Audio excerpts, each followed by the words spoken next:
Welcome to the Speak in Our Collective Heads. I'm Patrick, joined by Owen, hanging out, talking some video games, talking some other stuff, doing the nerd thing that we do.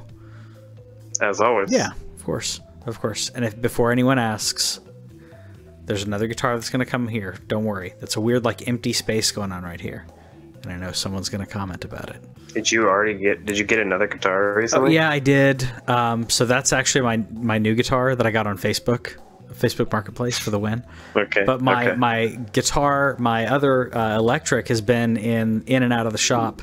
It's in the shop, yeah. Yeah, since Christmas Eve. So it's a long time. When the government shutdown ends, I'll get my guitar back, I guess. Except they're actually going to get paid. I got to pay people for this. Thankfully, I don't have to pay that much, but we won't go into that. You came here to listen to gaming news, though. You came here to listen to me talk about guitars and stuff.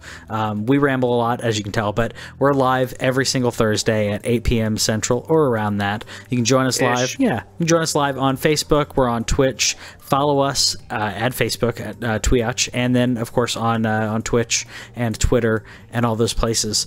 And we're TWIOCH everywhere except for Twitch, which is unfortunate. We're TWIOCH Gaming there. Someone actually has TWIOCH, which I think is a conspiracy. It's got to mean something else for them. Like it's got to be like some Urban Dictionary or something. I don't know. I couldn't find anything on it, but oh well. We came here to listen to gaming news, though, and there's some really, really big news, in my opinion, that happened today. Is Resident Evil 2, the Resident Evil TV series from Netflix has been announced. Ooh. And who's doing it? So it is some German-based company. I didn't even look at the name. This is Germans. It's like, as long as it's not Uwe Boll, I'm okay. It is so apparently Netflix has declined to comment. The plan is for a series Resident Evil universe and deepen the existing mythology based on blah blah blah blah blah. So it's some German company that's going to be doing it, which I don't care about it. Like I said, as long as it's not Uwe Boll, I'm fine with it. And this is happening the day before Resident Evil 2 remake actually comes out tomorrow. But is Mila Djokovic going to be in it? No, she's not going to be in it. Done. I'm out. No, I'm sorry. No. She's the reason that I went to see the other movies. The movies were bad, but yeah. Oh yeah, no. But honestly, after the likes, even though this is probably going to be live action, I'm guessing with zero details. I'm going to guess they're going to do live action because they can. But after the likes of Castlevania and the fact that it seems like Netflix goes and gets people who are passionate about making a good video game on-screen presence, I can dig that. Yeah, Resident Evil isn't really my thing, but I'll check it out. Yeah, I mean it is my thing for pretty much anyone who watches the show. Probably. Did you get RE2? I am getting RE2. I didn't actually get it yet, but I will be getting it. I am getting Kingdom Hearts, so that's pretty awesome. Yeah, got Kingdom Hearts coming out tomorrow, which I didn't have my video source ready for this. We got some. What is it? Or no, so there's old news about Kingdom Hearts that I was reading before. I'm just waiting. I want to see more video of the Chinese version of Kingdom Hearts with the censoring, because it just cracks me up. With Winnie the Pooh? Yeah, with Winnie the Pooh, because that man looks like Winnie the Pooh. And it's just hilarious. So I didn't actually include this in the lineup just because it was still early. But apparently Square Enix sent out a limited number of KH3 codes for the week. I know because some of my favorite reviewers don't have their codes yet. But on Open Critics so far, rolling in strong at an 89, I believe, the last time I checked. Which is good. It's not like, I mean, Final Fantasy 15 was well reviewed too, but it's not Final Fantasy 15 where it seems like this one might actually kind of live up to the hype minus its clunky narrative. Yeah, and that's the interesting thing to me is that I saw that was the consensus is people really like the game, but the narrative isn't good. And I'm wondering 88. So I'm wondering, are those people not liking the narrative? Did they only play Kingdom Hearts 1 and 2? Because I only played Kingdom Hearts 1 and 2. I only played Kingdom Hearts 1 and 2. I did try and like dip into a couple of the other ones, 358, over 2, and the one that had like a really bad card game. Yeah, you know, it's supposed to be 385 days over 2 is how you're supposed to say it. Apparently, that's so stupid. Yeah, it's clearly a division sign. It is. Right? It's a division sign, but they're trying to say it's 350 days between 2 people, and I'm like, it's 100. It was 179, whatever. Like 358, it's 179. So just call it 179. Yeah, I don't know. But yeah, there's like what, 12 of them? I don't have time for that. There's a lot. So I'm going to be watching. Obviously, I'm waiting for my copy to come in that I've had pre-ordered on Amazon for quite a while. I wanted to make sure I got that 20% discount. That's the last game I get on my Amazon 20% pre-order discount. I'm going to be watching a nice, fat 30 to 45 minute recap video that tells me everything I need to know. There's probably a ton of them out there. I know one of them by Easy Allies, there's a timeline that's an hour long. I'm probably not watching that one, but just too much. That's just way too much. Somebody gave me a 30-minute link a few weeks ago, and so I'm just going to go with that, and then I'm going to get ready. And apparently the story for people who are reviewing it is somewhere between 30 and 40 hours, so I can do that. 30 or 40 hours, that's fine. It's also... For a JRPG? For a JRPG, 30 or 40 hours, plus it's Disney, so I'm good with that. Like, I mean, it's a JRPG, that's great as well, but like, it's Disney, and I love me some Disney, so I'm excited about that. Yeah, and they're going to some places like Big Hero 6, Toy Story, like, there's a lot of good stuff in there. Plus, the last game came out in 2000. I mean, not the last game, but you know what I mean. The last game came out in 2002. Screw it. The last proper game, you mean? Yeah, 2002. So it's literally been, man, so long ago. Was it old? Was it 2002? I thought it was 2000. Either 2002 or 2003. Jeez. Yeah, one of the two. Yeah, I've known my wife longer than that's been going on. I just remember it was a joke on G3. Like, Adam Sessler was joking about G4? it. Sorry, G4. What's wrong with me? On G4, not G3. On G4, Adam Sessler was like joking about, like, you know, quit writing. We know just as much as you do about Kingdom Hearts. I'm sorry, 2005. Okay, 2005. Okay, premature. That's still 14 years. Yeah, that's too much. That's just way too much. I got some slightly controversial stuff about Assassin's Creed. That came out, the new Assassin's Creed DLC, which I'm going to... A little bit of spoilery. Slight spoiler. But no matter which character you play, male or female character or whatever, I always forget the guy's name, I know the girl's Cassandra, but either way, your character has a relationship and has a baby with someone, and that bothered people because they didn't feel like it was representing who they wanted their character to be, because they were role-playing, and they're like, but this is my character, because I wanted to romance these other people.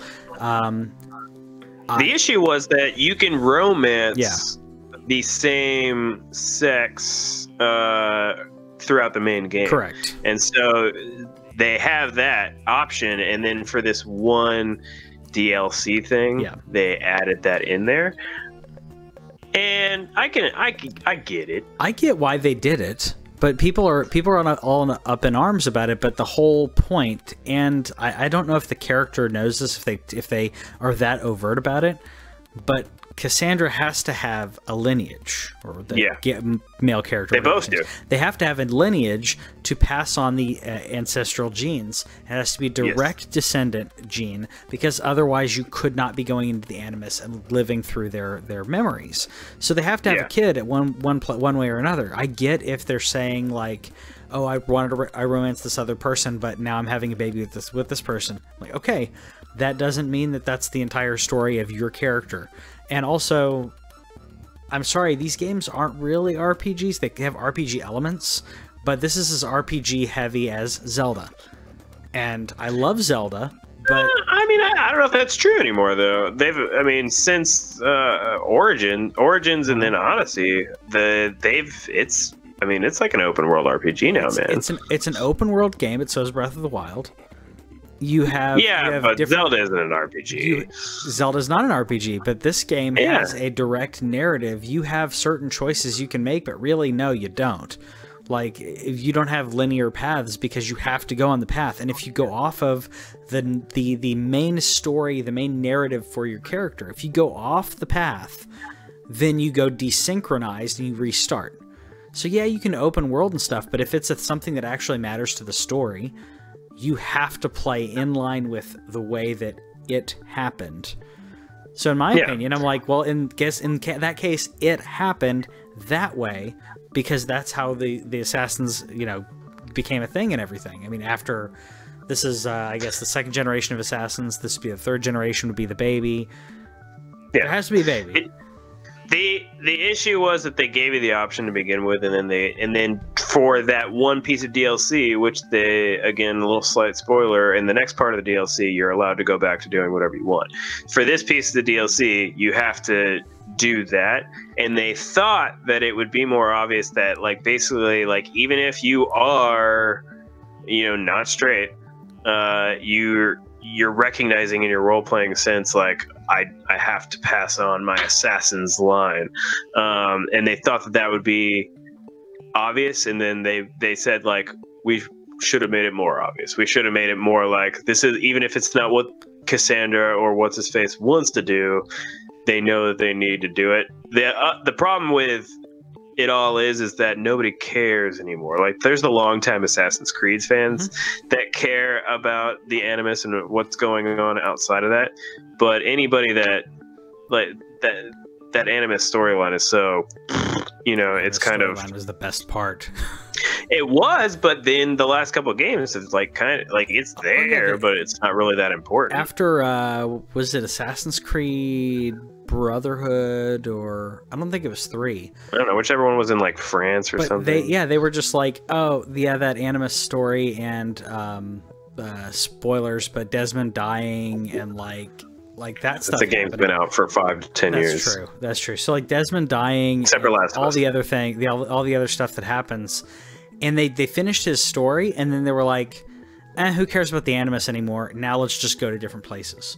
Like, they just decided to drop that narrative line. And I think this, in my opinion, this story to me is more controversial that they didn't even care. They're like, hey, this DLC, you're going to have a baby. Next DLC, don't matter. Like, that shows to me, like, the level of care that they have in regards to the story. And I agree, it's open world, it's all about playing and doing whatever to the future part of the story. Well, any part of the story, man. No, they've shown clearly that they care about the current part of the story, like with how much they put into Origins and Odyssey. Like, this is just from me observing from the outside, because Assassin's Creed isn't really my thing. But apparently the last 2 games have been nothing short of fantastic. And the fact that they came out in back-to-back years, Square Enix, what's your problem? Well, they are, I mean, I will say that they're at least giving it to different studios. They did take a year off because they were coming out every year, and then like 2 a year. And I'm glad they took a year off. These games... We're probably not going to get one in 2019. No, probably won't. I'm okay with that. We had 2 amazing games. I want this to just sink in. People just enjoy that DLC. There's a lot of fun there. So that's how I feel about it. Yeah. Yeah, they admitted that they could have done it more smoothly. The thing is, you can't add it and then take it away. Like, yeah, we're entitled people. We're gamers. Oh, it's janky. It's just janky to me. Yeah. Also, what's janky is apparently, so Machinima, which has been around since I remember the like the dawn of YouTube. Yeah. Apparently, so they were purchased by, and I forgot the name of the company, but the company that purchased them is actually owned by Warner, by the way. Yeah, exactly. So if you know anything about like Warner Music and everything, the company went in and deleted all of Machinima's content. I'm not going to put Machinima content up here anyways. I could have, but they're going to copyright strike me. And now that it's like Warner, Rip Red versus Blue, man. Yeah, it's crazy to me that it's something that big not only gets bought out, which I get, and you want to run the brand however you want to do it, and then you run your brand into the ground by deleting everything that they did. I mean, seriously, Disney bought out Star Wars and they didn't say we're going to stop making Star Wars movies, or we're not going to let you buy the old Star Wars movies anymore. They're just going to give their game license to EA, who's going to stop making Star Wars games. Hey, sorry. That's how the world ends right there. That's how Star Wars ends with EA. But no, I mean, to me, it was the worst decision in my opinion, because, I mean, I could come up with analogy after analogy, but same thing with Microsoft. I think Microsoft's a great example of it.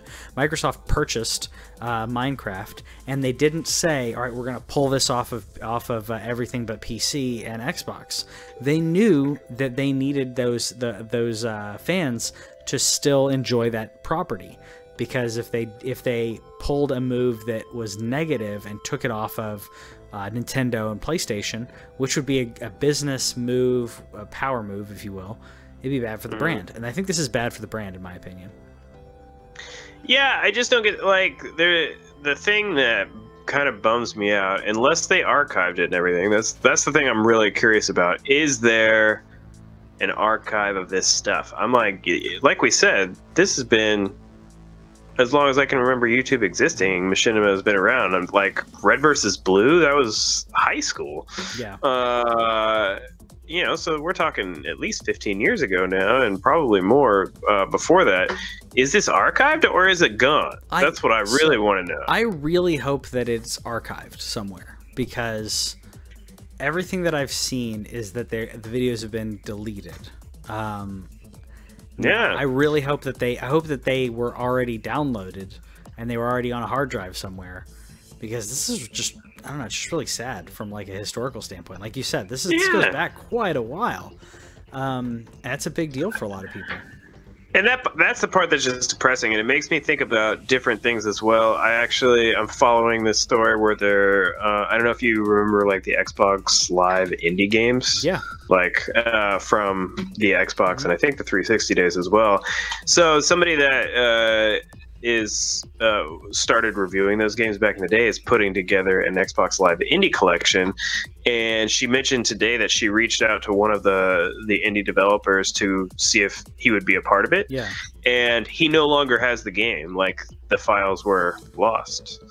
And it's just those kinds of things that make me really depressed in terms of just gaming, and then now with Machinima, like, things that have offshoot of gaming, like, who is going to start and being allowed to as well archiving this stuff? Like, this is history, man. Like, this is my zone of history. Like, I don't know what other else. I'm sure there's like literature preservation and so on and so forth, but well, it's one of the arguments that people have when it comes to emulation or ROMs, because there are games that you may or may not have ability to play. We have the average person wouldn't be able to play them. I will say the ones that most people care about, Nintendo has, and Nintendo keeps putting out. Yeah. I mean, Sega to a lesser extent, but yeah. But think about think about the original Star Wars cuts. They don't exist anymore. They don't, and it's sad. I have my dad has the Laserdisc versions, which I think are still the best quality uncut. Probably. Yeah. I have some DVDs that were sold by Target at one point, where on the extra features, the original, the uncuts are on the extra features. I had those. I will never get rid of those DVDs. I know they're worth a few $100s. Yeah, now, and I had them, and I sold them when I was moving out of my parents' house. Yeah, I'll do it. Sold them, and I didn't think they were worth much, because I'm like, oh, it's these DVDs. You got the other ones. They still exist somewhere. Yeah, and it's one of my big regrets. I mean, so this just kind of just keeps on adding to it. I hope that they did the smart thing, and when they pulled Machinima's content, they saved it somewhere. Who knows when we're going to hear about it, if ever. But that just makes me think, like, if you're a content creator and everything, make copies, man. Like, somebody at some point is going to want to view your stuff again.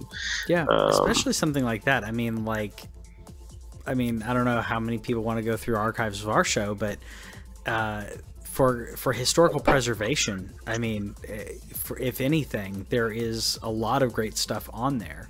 That's what I'd consider evergreen content. It's still going to be fine in 10 years. People will still want to watch it. You know, Red versus Blue, like you mentioned. So it's pretty sad about that. Yeah, Kevin said in the comments, the internet's archived it somewhere. I'm sure they have. I hope so. Yeah, and yeah, Kevin said he still has those DVDs. So I hate you both. But there's actually a fan edit, a guy who's been going through and like cleaning up all of the like originals. I think he's done with A New Hope, but he's on Empire now. His A New Hope version's really good. I do have that. What, do you torrent it? Yeah, I think so. I don't think you can legally download it anywhere. Obviously. I mean, I'm just saying. Technically, gonna have to watch out. Disney. I'm just saying. Technically, I can't buy it anywhere, so I did get my hands on it in one way or another. And you can get your hands on some Fortnite because it's everywhere. Winter's come to Fortnite, which it's another. I included this for one reason. Why is that? Because of the way they did it. Like, there was this Snow King type thing that happened, and I was like, are you guys doing a Game of Thrones event? That's the only thing that came to mind, was that they did this thing, like, again, this also just speaks to what I continue to respect about Epic and Fortnite, the fact that they will do this in the middle of matches. Yeah.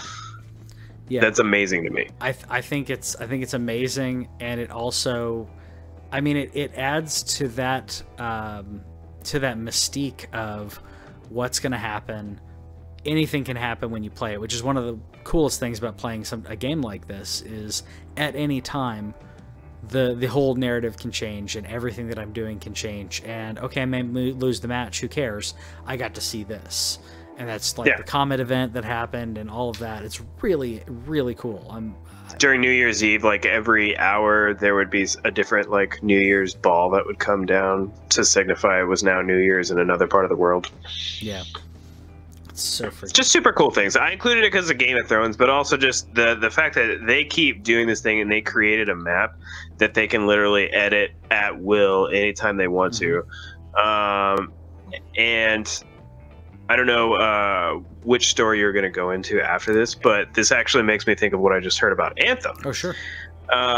Which, by the way, I think I might be the last person to realize that this is like a Destiny game. You didn't. Maybe you didn't. Maybe you got that. Yeah. But I wasn't getting that vibe until today. Oh, really? Okay. Yeah. But an interesting thing that I heard in an interview with BioWare guy is that as part of you have your in-town thing that you can kind of customize and get to know people in, but on the outside world, they said that BioWare has control of that. Obviously, it's on their servers, but that they will be able to then edit that world at will. And I was just literally just listening to an interview with them before the show, so I thought that was cool. Like they're preparing themselves for a run where it's like, hey, if we need to spice it up in Anthem, we can. Yeah, at any time they can throw in whatever they want, which is going to be really cool. Like just the same way that as we were talking about that happens with Fortnite. Yeah, it is going to be a Destiny-like game online. I mean, one of my favorite parts. There's a lot of cool things in my opinion, but one of my favorite things about it is it's basically like getting like an Iron Man suit. Yeah. And I mean, I think that's pretty darn cool. So you know how I've been saying over and over again, the reason why I'm buying this game is that I want them to make Dragon Age, right? Of course. And during this interview, again, they were asking him, like, are you nervous about this? Because this isn't BioWare's thing. BioWare is known for its single-player narrative games like your Mass Effects, like your Dragon Age. And he's like, yeah, we're scared. There's people who've never heard of us. There's going to be that crowd. There's going to be the crowd that, like, has heard this is like Destiny, and they're maybe wanting to check out something different from Destiny.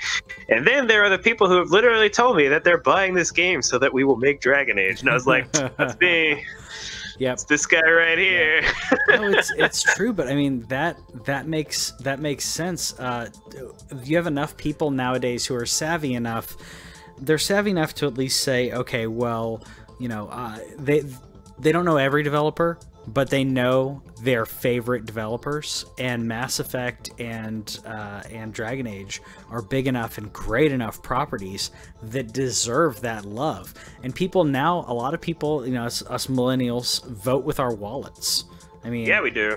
we look at something, we're like, oh, I love this brand. I'm gonna just go all in, and I'm always gonna buy that. I'm always gonna shop here, whatever. And we don't like Chili's, and napkins apparently. But to me, Anthem, to me, it sounds like it could be better than Destiny, because they've learned so much from what happened with Destiny. At least I should say it could be better than Destiny, and better than Division, because the Division fell on its face. I will say that the Division 2, or the Division did make a comeback. They figured out a lot of things about it, much like Destiny always does. Sure. Destiny fell on its face.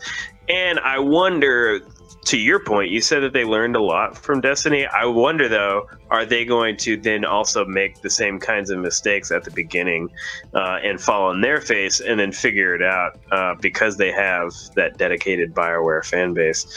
Which, by the way, for those of you listening, if you get it on PS4, that's what I'll be playing it on. So you can hit us up if you want to check it out. Yeah, because... guys. Yeah, because we're definitely, like, again, we're buying it for one reason, but if I'm going to spend money on it, I'm going to play it. And plus, it's like an Iron Man thing. That's what attracted me to it. Once I figured out it was like Destiny, I was like, so why wouldn't I just play Destiny 2, which I got for free with PS Plus? And I'm like, because it's Bungie, and I know what Bungie does. It's Halo, but I just want Halo. Like, what? Like, if I would like a massively multiplayer online Halo instead, but we're not getting that. But I can play with Iron Man suits. That's exactly right. Down with that. Kind of be your own version of Iron Man, kind of whatever, because Iron Man has all his different suits, and we know this isn't an Iron Man game. I'm just saying, like, Iron Man has the Hulkbuster, he's got the Mark V, he's got all the different versions. Like, you can play that kind of archetype and do that in Anthem. Yeah, Kevin mentioned in the comments, like, this is the reason he keeps buying 3 Fields games, and it's finally paying off April, because Burnout. So it's good stuff. I'm really happy that you're that excited about Burnout, man. You're literally the only person I've ever heard talk about that game. But I will check it out just for you. Buddy. Yeah. Another thing you can check out, the new Yakuza. That should have muted. The new Yakuza game got. Oh jeez. Yeah. So. Sega hid the release date in an animated GIF. Clever. That's very clever. Very clever. Very meta. Very 21st century. Is very. I mean, to me, I thought it was really cool because it didn't lead you down like a rabbit hole, like one of those. What's the term for that? It's not AR. It's those like, the internet like searches. You know what I'm talking about? It's those things that they're like, oh yeah, if you watched that interview and you found this one piece of the audio and you reversed it, it told you about a website, and you go to the website and you crack like a code. Like, it's this like online sleuthing that's become like a big thing lately. I feel like I'm not cool enough to know what the term is for that. I don't know the term of it, but like the first one that I know of was Cloverfield. Because Cloverfield had all kinds of like websites that you could go to. That's true. And, I mean, it reminded me of that. It's a kind of it's like guerrilla marketing. Yeah, kind of like guerrilla marketing. Yeah, but it's like this treasure hunt, treasure gorillas. Yeah, the fact that it's coming to PC is cool. Like, Yakuza is just a really interesting franchise, and for some reason over the last like 2 years or so, it has become a lot bigger here in the States. I don't know if it's because of like the over-the-top characters, because it's like, or the fact that it's kind of like walk around, beat 'em up, and sometimes you just like that kind of game. But sure, it's bigger here, and the more consoles it comes to. I think last year we had 2 or 3 Yakuza games, and they all did fairly well. Yeah, because we had ones that we had a remake, we had a legit one come out, and then we had one that never hit the States. Before, so all that hitting together was pretty darn cool. Which I want to say was Kiwami, wasn't it? Wasn't Kiwami the one that wasn't previously in the States? I think so, but I can't remember. Because we got 6, and then we got Yakuza 0, which is like the remake, so that you can like start over if you're curious, like where Yakuza started. Yeah. But still, really cool, and the fact that just like with Valkyria Chronicles, the longer that Sega stays around and keeps making games, I don't know, there's something like that warms your heart whenever you see the Sega logo. Oh yeah. And when I hear it, that's what does it for me. ARGBS? I don't know what that's all about. Is that what we were talking about? I have no idea. Okay. Kevin, let us know what you're talking about. We may have ran out talking about it on the internet. But anyways, what warms my heart is good things going to Blizzard. And the Cyberpunk head writer, who's also the creative director for Witcher 3, has joined Blizzard. Mm-hmm. I have a big, happy feeling that it has to do with the Diablo franchise. And that's not only because I'm a huge... I had that same thought, dude. It's not just because I'm a huge Diablo fan, but, like, to me, I don't think they're touching Warcraft for a while, other than what they're doing with World of Warcraft. They don't need to do a Warcraft 4. World of Warcraft... Oh, they need to do a Warcraft 4. I would like it. I would like it. I'm just saying, like, I think that they realize that that franchise as an intellectual property is doing its thing. And the one that completely failed, which does not usually happen with Blizzard, but from a not from a monetary standpoint, but from a hardcore fan and critical standpoint, Diablo 3 did not do near as well as they thought it would do. And you have people who play it because... Don't build a crappy marketplace, Blizzard. That's exactly what it is. I mean, don't build a crappy marketplace. Make a game that has, I don't know, it's too... The levels weren't randomly generated enough. It still had enough. It still had enough of linearity to it. So yeah, so many reasons that I thought that game fell flat. It wasn't bad. I mean, I enjoy playing it. I'm playing it on Switch, and but yeah, I think that's where he's going. And just to say, just to quell any concerns where people are like, whoa, well, does that mean like CD Projekt Red's in trouble? Does that mean Cyberpunk 2077's in trouble? No, actually quite the opposite. Like from what he said, the game is playable. It is not finished, but it is playable from beginning to end. He was the head writer. So his piece of the things that he's written, like, he's pretty much done. He's been with CD Projekt Red since 2006, so I'm sure that's probably a little bittersweet for him. But so don't worry about 2077. Maybe worry about future games, since this guy is obviously very talented based on the Witcher franchise alone. But it's also we've been talking a lot over the last month or two about, like, what's going on with Blizzard. Like, is Blizzard in trouble? Is Activision doing Blizzard wrong?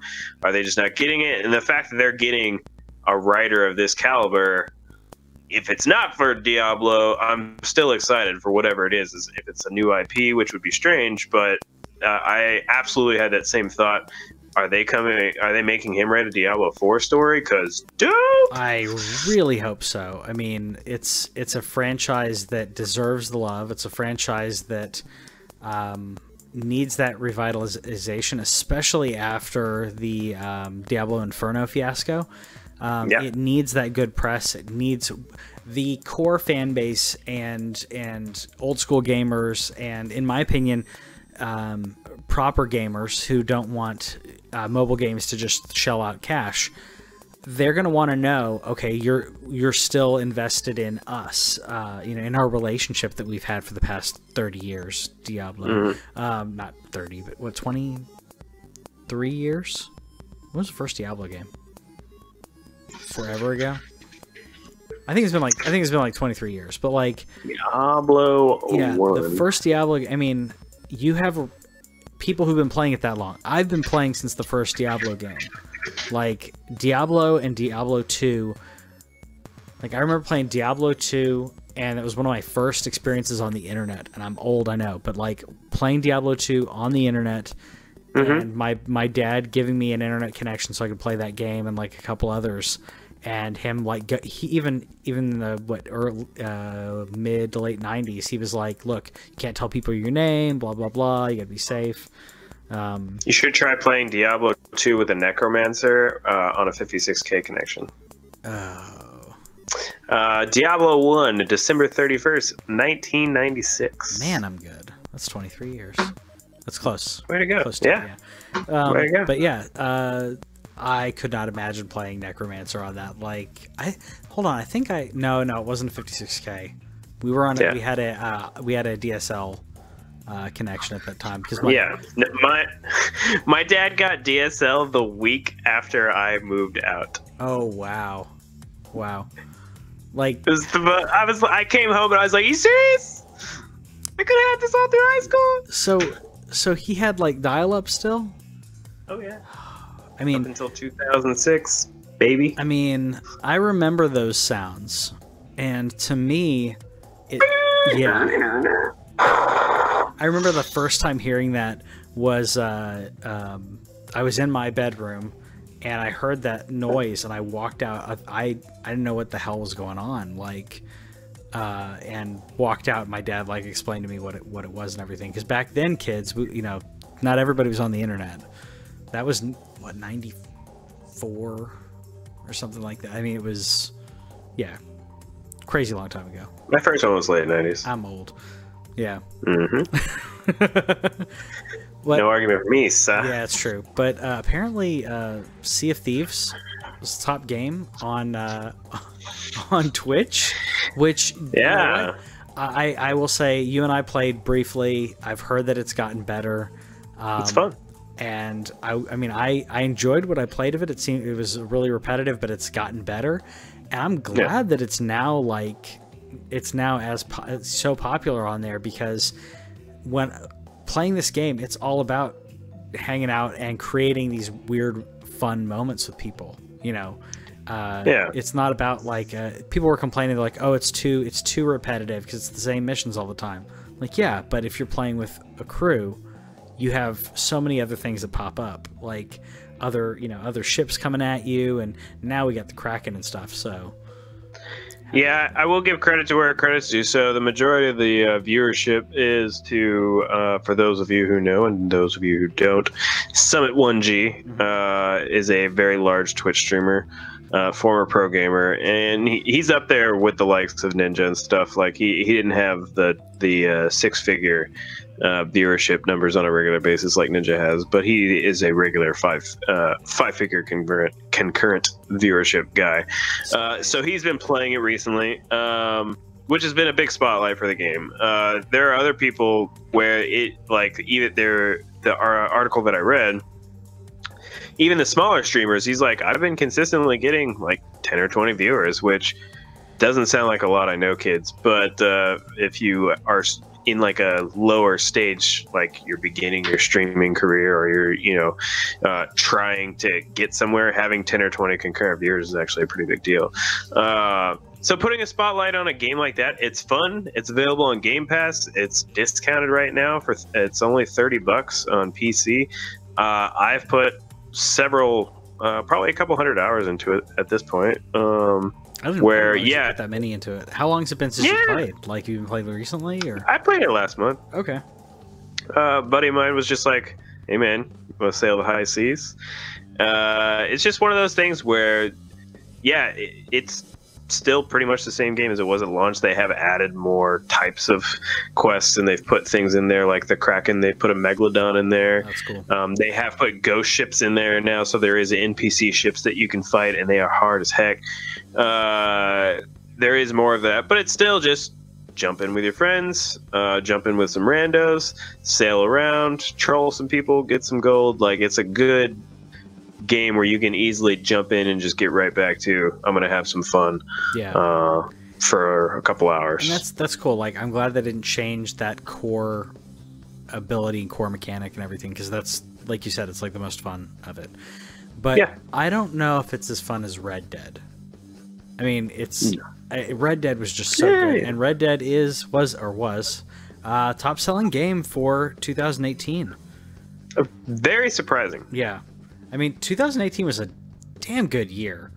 Yeah. So it's amazing that it was top with Call of Duty, NBA, Madden, all these others that were on there. I just realized I skimmed the article, but I didn't see it. It said something about there's a catch.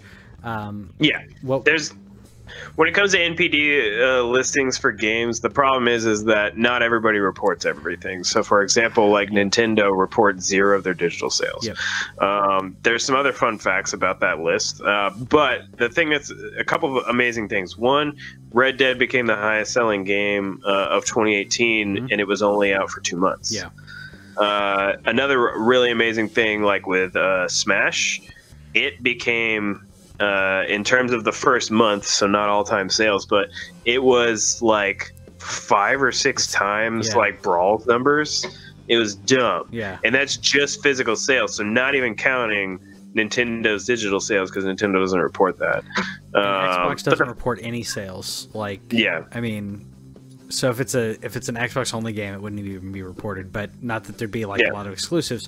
Forza, yeah. But I mean, it was a really good year for games. So I get the catch for it. I would say Smash could be even higher, because I know a lot of people who only buy digital on Switch. Yeah.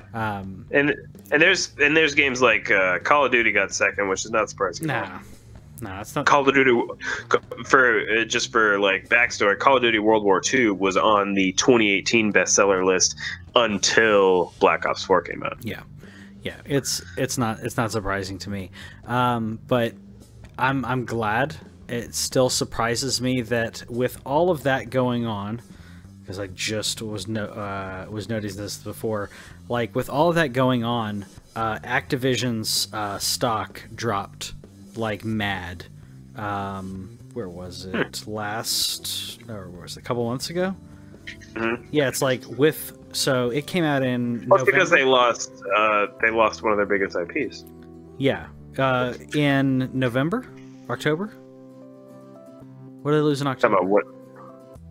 Oh, I don't know about October. Yeah. I know why their stock dropped this month. Oh yeah, this month. Well, this month hasn't been bad, actually. This month has not been bad at all. But in October, their stock dropped from trading from like between $77 and $80 to $44. Yeah, you're dropping almost in half. And it's stupid. You think like, oh, there'd be a resurgence with what happened with this, but nah, it didn't quite happen. I feel like I should buy some shares in Activision. Yeah, I think it's gonna go up. Not that I'm gonna give investing advice or anything on here, but I did buy, and I'm probably gonna make some money. Oh, really? Yeah, I swing trade, so nice. Yeah, so I'm not as good as I can't remember who it was. Someone I don't know if it was your comments or somebody else's comments was talking about like. Yeah, I thought it may have been one of your friends who said something about mine. I think I was talking about it. Doing put sales and stuff like that I don't mess around with. But anyways, I do long-term stuff. Yeah, sure. Anyways, but before I moved on from Smash too much, I wanted to mention that if you were like me and got the physical edition of Smash, if you have not gone in and collected your rewards points as you do, if you are not aware, if you buy Switch cartridges to get your rewards points, which you absolutely should because they count for money on the eStore,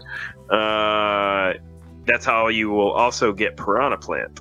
So you need to go collect your points, and that registers your cartridge, and then they will email you a code for Piranha Plant. You need to do that before the end of this month. I need to do that because I have it, and I forgot, and I can't find my insert now. Can I cry? You don't need your insert. What? You don't need your insert.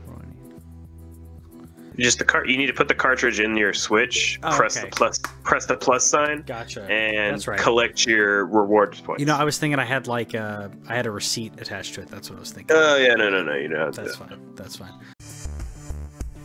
Thanks for watching This Week in Our Collective Heads. Subscribe over here and click the bell, and that way you'll know about any new videos that we put up, because we put up a lot of gameplay, a lot of stories from games and stuff like that, and gameplay is down here. Yeah, and you got more editorials and news stuff down here. Check it out.